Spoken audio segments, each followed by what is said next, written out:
शिवाय। मित्रों, क्या आप जानते हैं कि नंदी कैसे भोलेनाथ की सवारी बने? भोलेनाथ के सभी गणों में नंदी ने कैसे पाया सर्वोत्तम स्थान?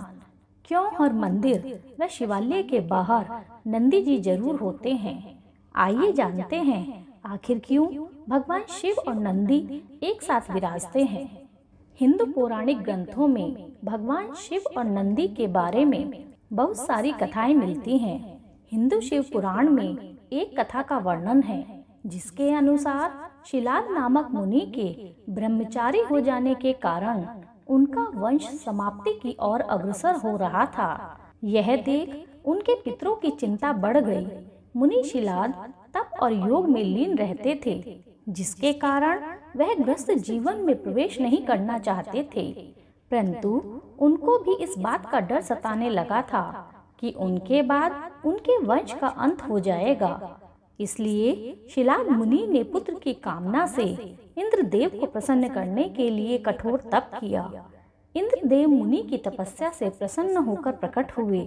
तब मुनि शिलाद ने इंद्रदेव से वरदान मांगा कि जो बच्चा जन्म और मृत्यु के बंधन से मुक्त हो, उन्हें ऐसे पुत्र की कामना है।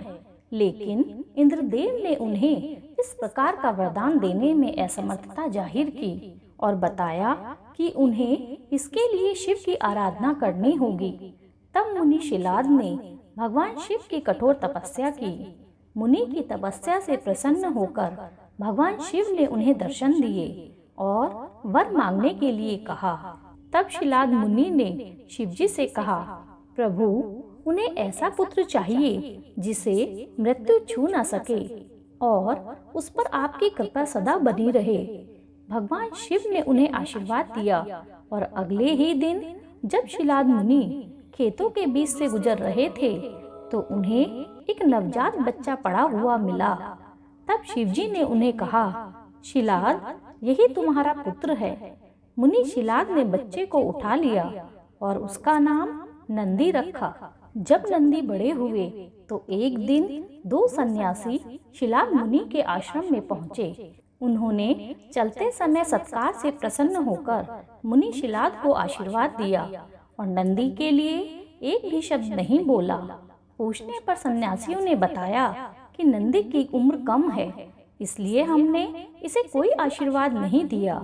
यह बात जब नंदी को पता चली तो नंदी ने अपने पिता से कहा कि मेरा जन्म शिव भगवान की कृपा से हुआ है, अब वो ही मेरी रक्षा करेंगे। इसके बाद नंदी भगवान शिव की स्तुति करने लगे और कठोर तप किया।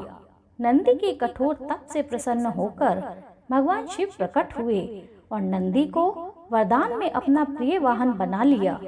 शिवजी के वरदान से नंदी मृत्यु से मुक्त होकर अजर और अमर हो गए। भोलेनाथ ने माता पार्वती की सहमति से संपूर्ण गणों और वेदों के समक्ष सभी गणों के अधिपति के रूप में नंदी का अभिषेक कराया।